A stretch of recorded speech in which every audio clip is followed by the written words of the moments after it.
गुजरात में चक्रवाती तूफान बिपरजॉय के खतरे की वजह से अलर्ट जारी कर दिया गया, क्योंकि इस तूफान का असर गुजरात के तटीय इलाकों में दिखने लगा है। वहां समंदर में ऊंची ऊंची लहरें उठने शुरू हो गई हैं। मौसम विभाग की चेतावनी के मुताबिक सबसे ज्यादा तबाही 14 जून से 16 जून के बीच हो सकती है, जिसको देखते हुए कच्छ के तटीय इलाकों में धारा 144 लागू कर दी गई, ताकि लोग समंदर के किनारे न जा पाएं, क्योंकि गुजरात के तटीय इलाकों में इस तूफान का असर दिखना शुरू हो गया, जिसके बाद कच्छ जिले के तटीय इलाकों में धारा 144 लागू कर दी गई और स्कूलों की छुट्टी कर दी गई। 14 से लेकर 16 तक जहां पर जो है 135 किलोमीटर प्रति घंटे की रफ्तार और वेरी सीवियर साइक्लोनिक स्टॉर्म बनता हुआ ये दिख रहा है। इस बीच गुजरात के बंदरगाहों को अलर्ट कर दिया गया और वहां 10 नंबर का सिग्नल लगा दिया गया, जिसका मतलब यह है कि काफी गंभीर रूप से चक्रवात बंदरगाह के ऊपर से गुजरेगा या इसके करीब तक आएगा। इस चेतावनी के बाद गुजरात के सारे विभागों को अलर्ट कर दिया गया, ताकि कोई भी बड़ा नुकसान होने से बचाया जा सके। गुजरात में चक्रवाती तूफान बिपरजॉय के खतरे से बचने के लिए द्वारकाधीश मंदिर में 2 ध्वज लगा दिए गए। ऐसा माना जाता है कि जब जब इस मंदिर में 2 ध्वज एक साथ चढ़ाए जाते हैं, भगवान द्वारकाधीश के बड़े से बड़े खतरे को भी टाल दिया।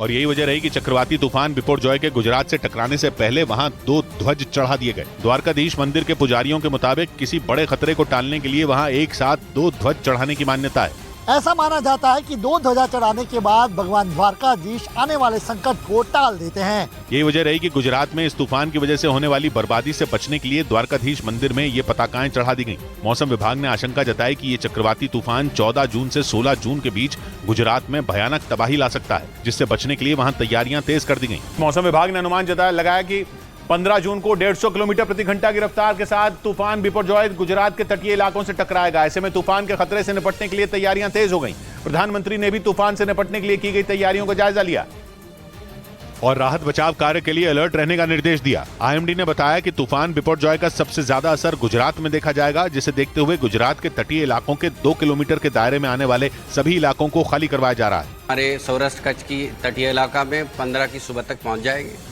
और फिर 15 की दोपहर तक वो लैंडफॉल कर जाएंगे। आईएमडी के मुताबिक गुजरात के सौराष्ट्र, कच्छ, वलसाड और पोरबंदर में इसका असर देखा जाएगा, जिसकी वजह से कई पेड़, बिजली के खंभे और टेलीफोन लाइनें उखड़ सकती हैं। ऐसे में इन इलाकों में रहने वाले लोगों को सुरक्षित जगहों पर जाने की अपील की गई है। इसके अलावा 16 जून तक मछुआरों के समुद्र में जाने पर भी रोक लगा दी गई। तूफान से निपटने की तैयारियों पर प्रधानमंत्री ने भी बैठक की। केंद्र सरकार इस मामले में लगातार गुजरात सरकार के संपर्क में है। बिपरजॉय तूफान की आहट के बीच समुद्र के बीच एक तेल कंपनी के कर्मचारी फंस गए। फंसे हुए कर्मचारियों को निकालने के लिए कोस्ट गार्ड को रेस्क्यू ऑपरेशन चलाना पड़ा।